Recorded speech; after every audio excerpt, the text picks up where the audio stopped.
Welcome to Something to Talk About. Today's episode is going to look a little bit different because until very recently, all eyes were upon one woman when Australia was heading to the pool at the Commonwealth Games later this week. And then just days ago, an announcement. Kaylee McKeown revealed she had to medically withdraw due to a recent diagnosis of glandular fever. You're about to see Kaylee's first interview since the nation first adjusted to the news that she would not be competing at Glasgow. The second part of our conversation today was recorded just a few weeks ago as Kaylee, at the time, was preparing to head off to Glasgow. Kaylee McKeown, welcome back to the Stellar Podcast. Take two, here we go. So it is actually your first appearance on the Stellar Podcast, but of course you and I sat down, we had a conversation a few weeks ago in June, just as you were finalising your plans and preparing to head off to Glasgow for the Commonwealth Games, which of course start this week. And then just in the last few days, huge news, you have made the announcement that you've had to medically withdraw from the Games because you've been battling a diagnosis of glandular fever. Look, things could definitely be worse. I'm still healthy. I've got all my limbs. I've got a working heart, so I can't really complain. It's just sad that I won't be able to compete for Australia and be at the Commonwealth Games and Pan Pacs, you know, competing with my fellow teammates. But unfortunately, my health comes first, so this doesn't turn into something worse like chronic fatigue. But at the same time, it's really nice being at home and just being slow for once. It's actually really made me feel calm and relaxed, which I haven't for a very long time. I get to see my puppy grow up. I don't miss 6 weeks of her, and the weather's been really nice the past couple of days. So I can't complain. I live in a very, very nice part of the world. Kaylee, when you and I first spoke, you did actually talk about slowing down and perspective and where you are in this chapter of your life. Of course, that timeline has very much accelerated given you are, as you say, now in that slowness. Could you just tell me a little bit about how long you've been grappling with the possibility that you would have to medically withdraw? So there was a few articles going around that had said that I had this for months, which isn't correct at all. Our trials were only just over a month ago, and that's where I was sick. I was on antibiotics at the time. Obviously, with glandular fever, that doesn't do anything, but we didn't know that I had that at the time. Fast forward to 2 weeks post our trials, I was training, feeling really, really average. And I was like, oh gosh, like this is really embarrassing. Maybe I'm just a little bit of a hole, not good timing. But a blood test later confirmed that I did in fact have glandular fever.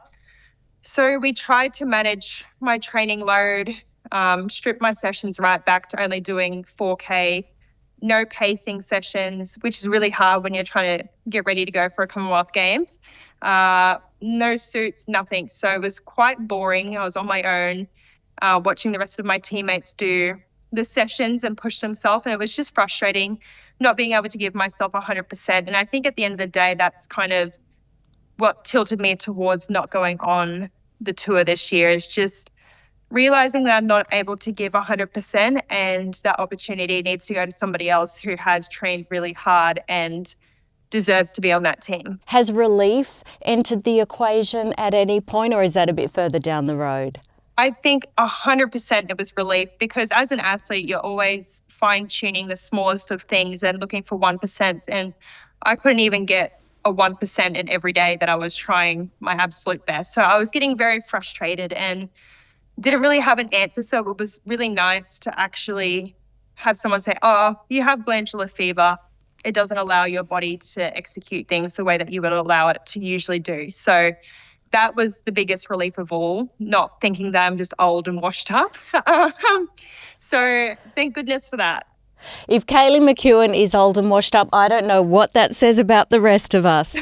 You're on the cover of Stella today, and you and I both know, yes, looks can be deceiving. We all know whether it's social media or the cover of a magazine, things are never quite as the highlights reel would suggest. How much of that now in hindsight was really you putting on a really good show, and not in a fake way, but just because that's who you are as an elite athlete?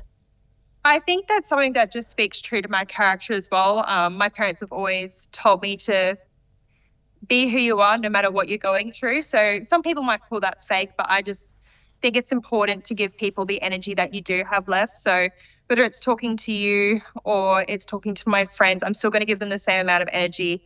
It may be a lot less than what I usually have, but I'm still going to try my best. So that's what I can say for that. I wanted to ask you about the reaction to your news, because this is the first interview you've given since you went public with the announcement that you'd be medically withdrawing from the Games.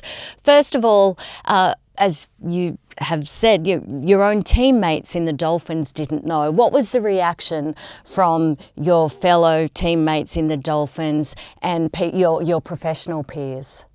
Oh my gosh, it's been so overwhelming, just the amount of love and kind of just support I've received from not only my fellow friends and Dolphin teammates, but the general public as well. I've had people reach out saying, try this, try that, which I can't obviously do for doping control.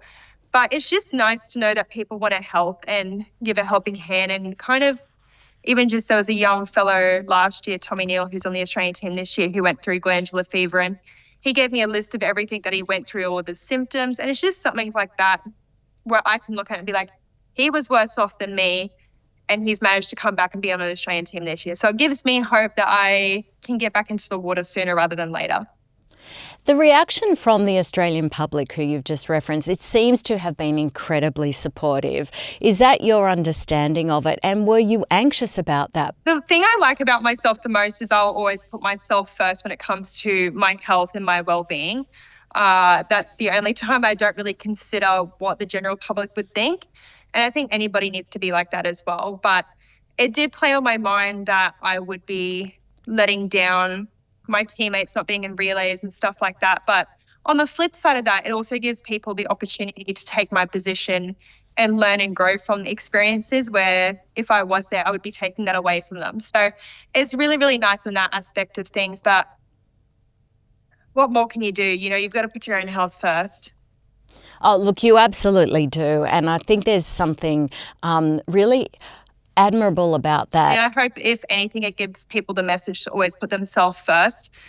Support yourself with the love and support that you get from your friends. But at the end of the day, your well-being, your health is the most important thing, because it's the vessel within your body that makes you run and be able to be a human and live a day-to-day life. So I'm someone who loves life. I'm still making the most of it. I'm getting up with my partner before he goes to work, and we're taking the dogs for a walk down at the beach and just doing really low kind of, and I don't know, just getting out, not using a lot of energy, but just something that's nice and soaking in the sun while it's out still. Kaylee, when the 2026 Commonwealth Games kick off later this week and we see the Dolphins taking to the pool, how do you think you're going to feel watching from very, very far away, much further away than obviously was planned until a few days ago? I will obviously have the biggest FOMO. I love Commonwealth Games because it's a lot less pressure. You get to be around all your teammates. It's a really, really big team as well. So I was really looking forward to getting to know some of the rookies, be alongside the paras, but I get to be at home on the couch sipping a hot chocolate whilst watching them. And it's almost a little bit of a relief, not having to go through that pressure and anxiety, but it also winds this feeling up inside of me of I need to get back in. I need it's just a drive and a sense of want to be back on top again. A lot of Australians will want to know what they can expect in terms of performance at the pool from Australia at the Com Games this year, because the team's obviously going to look a lot different. When you and I first spoke, we already knew that Ariane Titmus, Bronte Campbell, Emma McKeown are not going to be there this year. And now you. What do you think is going to unfold in the pool later this week? I think Australia will still be on top. We've had a lot of legacy in the Commonwealth Games, and I think despite those big names missing, there's still a huge number of athletes that hold their own that are going to be able to bring not only gold home for Australia, but just so much more passion. And it's a new generation of swimming. We can't stay around. Us older guys can't stay around forever. So there needs to be that new generation that come through and learn how to perform on an international stage and get up and race for their country and race for themselves and their family and friends. You've already had said that this would be your last Commonwealth Games. Knowing now, yeah, correct. I mean, how are you processing that? Oh, well, maybe I have to stay on for an extra 2 years and go to Commonwealth Games. Who knows?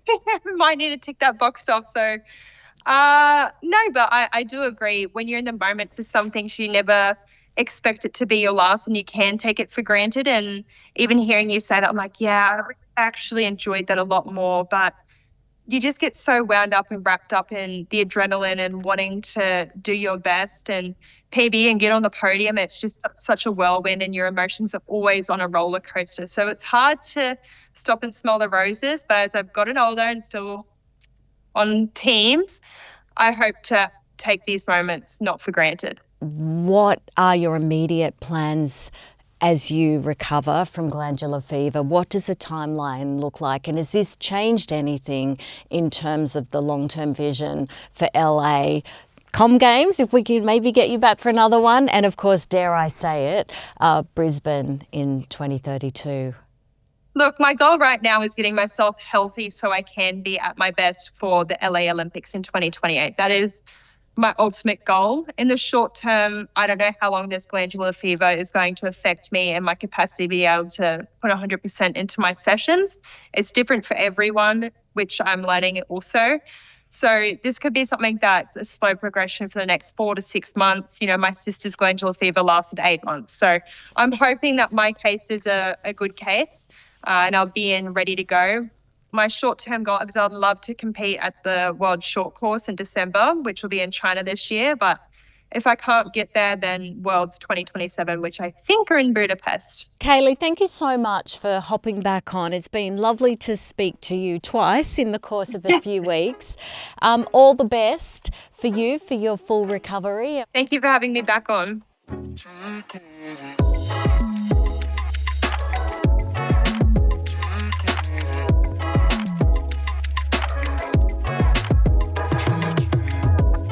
Kaylee McKeown, welcome to the Stellar Podcast. Thank you, and thanks for having me on here. So you've won 9 Olympic medals, 5 of them gold. You've become the first Australian athlete in any sport to win 4 individual gold medals. You're considered to be the greatest female backstroker in history. In the 100-metre event, as I understand it, you hold all of the top 5 best times in history and almost all of them in the top 10, except for one. When you hear some of those achievements, you've only just turned 25. What does it mean to you, the woman that I'm actually talking about, rattling off just a few of your accomplishments? I've spoken to my psychologist and people really close to me because this is something I really, really struggled with post-Paris. I never swam to get all these accolades or to just get all that kind of acknowledgement. So when people say it, it's actually like, it's a hard pill to swallow, and I'm still not too sure why. And I think it's because I still want to pursue more, but it is very nice and I will never take it for granted. I think back to when I was a kid, you know, kicking and screaming because I hated going to swimming lessons. I would go and hide in the bathrooms or go hide out in the kiddies pool and just be like, I'm not going, and crap the biggest sads. So to have come this far, to have achieved such goals, like you've said, I was like, it kind of allows me to feel confident going into the LA Olympics with almost no pressure, because I'm like, I've done everything and more that I could have ever dreamt of.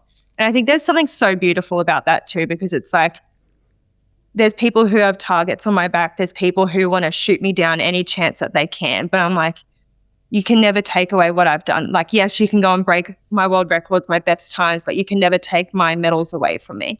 And that's something that I've had to really work through, because I'm always that person that's like, I have to keep relevant. I have to keep proving to everyone that I am the best backstroker in the world. And the truth is like, there's always going to be someone up and coming. And like, I'm constantly looking over my shoulders as well. So, but that's in any environment, you know, whether you're a CEO or a manager, like there's always going to be someone who wants your spot. And I think too, you look at people like Ariane Titmus, people would have thought that she would have gone all the way to Brisbane 2032, right? Like, she was on top of her game. And I remember having a conversation with her, and she was like, I've done everything that I wanted to. She's like, I don't feel the need to. She's like, of course I could be hungry and have the drive to do it again, but she's like, I don't really want to. And I just kind of thought, I was like, that's so cool in itself. Like, the fact that you can sit in your own skin and be like, yep, I've ticked all the boxes. I'm not going to be greedy. I'm not going to ask for more. I'm happy. And she's content. Like, she's living her best life now, doing all this media and all that kind of stuff. And I just look at her and I'm like, you're a really good role model because you didn't succumb to the pressure of what the media wanted you to do. Do you feel like people like Ariane, as you say, it's a great role model, and maybe we're in a time where there is more understanding about all of the things that create a full life, and that they're not only measured through these amazing achievements that people like you and Ariane, as discussed, will always have on your CV, will always be part of your public and professional identity, but learning about all of the things in a well-rounded life. I feel like, again, people like Ariane have really helped change the conversation, of course, for elite athletes, but probably just for other people in quote-unquote normal jobs to have a little bit more permission to be constantly reevaluating how hard do I want to chase things, what actually does make me happy. I think that's why I fell so hard off the back of Paris, because leading up to it, I was like, swimming. Like, it's all I thought about. It's all I did. And it's all that I wanted to do in that moment because I knew what I wanted to get out of it, and I wanted to give 100% to it and not look back and be like, oh, I could have done that more. I could have done this. But since coming off of that and doing what I have done, it's allowed me to look at my life and be like, wow, I love living in my home with my partner. I love going to the beach. I love taking time with my dogs and my family. Like, swimming is now the job that I do. And it's not that I go and tick the box, but I go there now, but I leave swimming at the pool. And I think that that's so cool to be able to do now. Like, it's taken me years to be able to step away. And of course, I'll come home and I'll rant to my partner about if I've had a bad session. I'm like, bugger this kind of thing.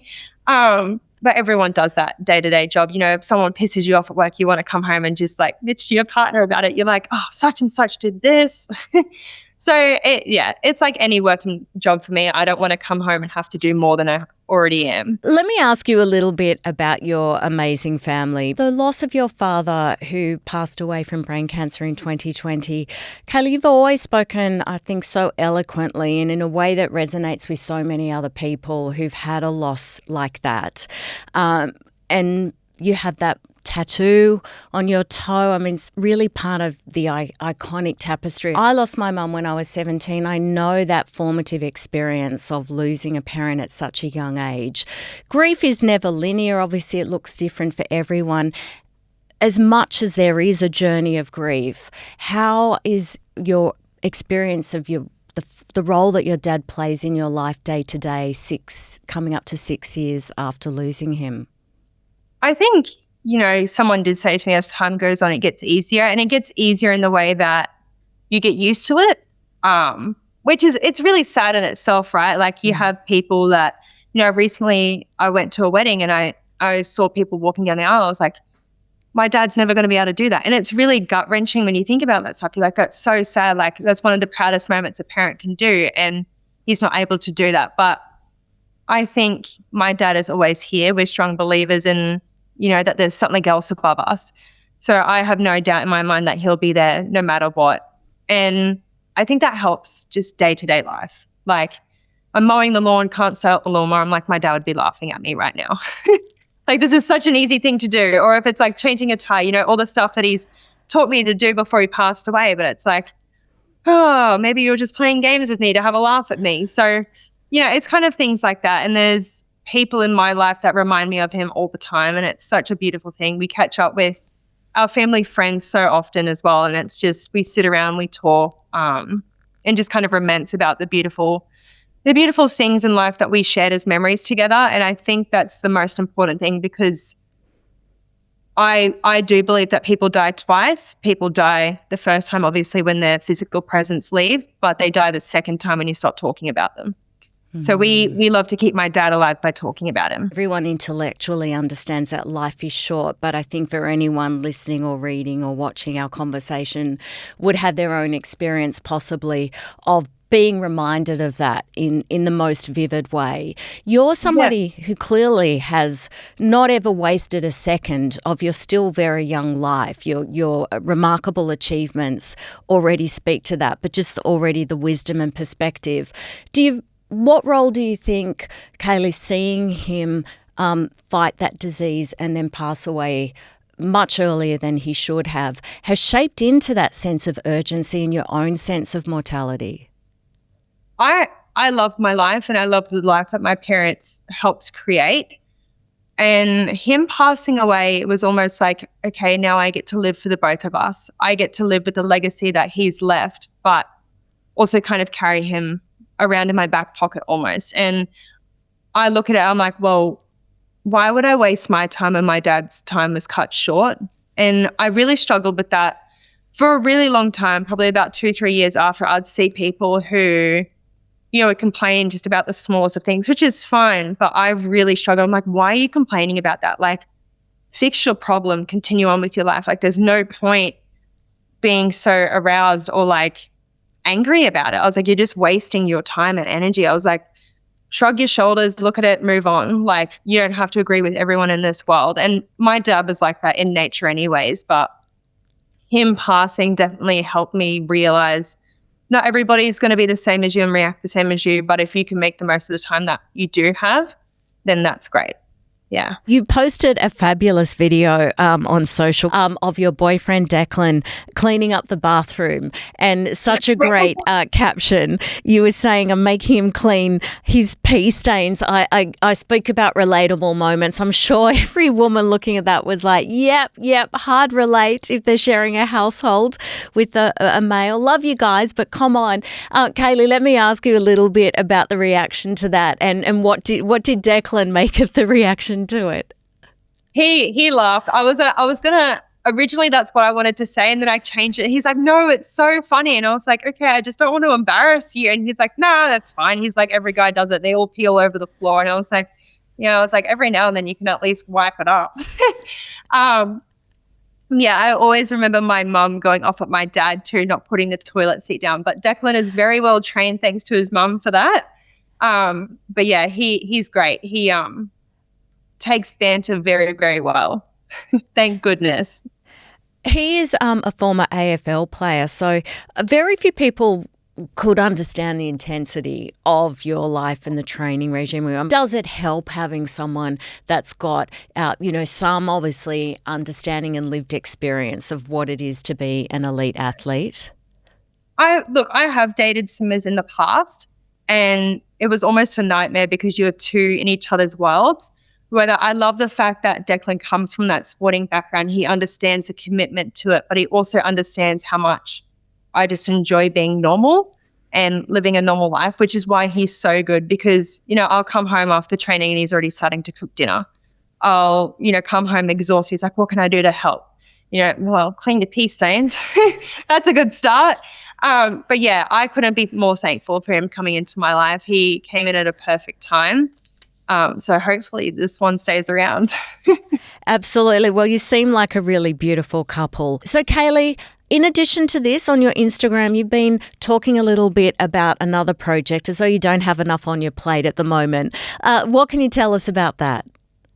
Yeah, so it's actually really exciting. It's something I wish I had when I was growing up, and being able to look up to role models. So I'll give you a bit of intel. It's myself, Malia Callahan, Lani Pallister, Hannah Fredericks, Jamie Perkins, and my sister Taylor McKeown. We've all decided to come together and create this app called Lane 4, where kids, adults, triathletes, anyone who wants to learn how to swim can go on. And basically, it gives you a bit of a questionnaire. If you're a beginner, you can go on and you say, I'm a beginner, want to learn how to swim. How many sessions do you want to do? 1 to 2. You click on it, and it kind of just gives you a program. It gives you insights on what we do into our training environment, gives you insights on how we do, our core, our nutrition, and what we do leading up to racing. And there's also tabs in there where people can book into do private lessons with us or one-on-one phone calls. And yes, it comes at a price, but we too need to make a living. So we think it's pretty fair. I think it's $35 a month. And people have access to basically what we do as professional athletes, which I know I would have paid for. And yes, I would have paid for, my mum and dad would have made me clean cars or, mow the lawn for some pocket money for it. But I definitely would have liked to have seen what these older guys are doing. And even just the insight to what they do outside of the pool. Like sometimes you just see on Instagram, oh yeah, they've done this month. That's cool, whatever. Whether this is actually like a day in the life almost every day, it's been very cool and something very cool to set up. I remember reading an interview with you a few years ago, and I don't know if you still get asked this in mid-2026, but, people are saying, what do you do for a job? And there's this absolute tussle of this all-consuming job of being an elite athlete, and yet the reality of paying the bills. How do you manage that? Look, athletes are screaming for sponsorships. Like, that's our living. We don't have time to have normal jobs if we want to perform at such a high level. Fortunately enough, if you're one of the top athletes in Australia, we have Mrs. Reinhardt contributing to us every year, and she gives a massive lump sum. We don't see all of it. It goes, to various different places, and the athletes kind of get trickled down into different tiers. And I am 100% grateful for it because I wouldn't be able to do what I do without it. But also, if I didn't have 3 or 4 major sponsors, I couldn't do it. Like I wouldn't be able to afford it. I don't come from a household where my mum and dad can afford to keep my lifestyle plus, the training fees, and like the race suits that we wear are between $800 to $1,000. Yeah. And if you put a hole in it, like that's done. Oh my gosh. So it's supposed to be a cheap sport, but it's not. But like I said, I'm super fortunate that I'm sponsored by Speedo. So, I'm not forking out $1,000 every time I need a new race suit. I wear 4 or 5 in a week of an Olympic spent. So that's $5,000 already. And we don't get a lot to show for it. And the thing is, we want the best of the best. We talk about the need for merit-based employees and recruitment in every job. You can't have a system where only the people that can somehow fund getting to the Commonwealth Games or the Olympic Games that are going to get there. Yeah, absolutely. And I think something along the line, it does need to change, or whether or not, Swimming Australia gets more sponsors and isn't just so reliant on Gina Reinhardt, or Mrs. Reinhardt, I should say. So if she decides to, pull the towel from underneath us, I think a lot of Australian athletes at my level and higher would probably not even be able to do it. Yeah. And when you're obviously competing against, other elite athletes from overseas, are there countries where you see they're doing a good job of funding in a way that we're not in Australia that you'd like to see replicated locally? Yeah, I think there's always examples like the US. I don't know what their athletes get paid, but even just the way that they put on their trials, like they fill the stadium where we can't even fill 50%. So it's crazy to even think that we as swimmers are bringing in the most medals from the Olympic Games and at the highest level, but we're still not getting the recognition for it. And whether or not that's because there's so many of us and we have so many events that we can win medals in. There's also, like, you look at athletics, the amount of people that they get to fill a stadium within Australia, it's completely different to swimming. I don't know what we do wrong necessarily to, not have that same atmosphere, but we are dying for it. Like, we just want people to be able to come out and enjoy it. And, maybe it's because we do have it on weekdays where kids can't come out and watch. But I really don't know what we can do in that space. Is it something that you find people are receptive to?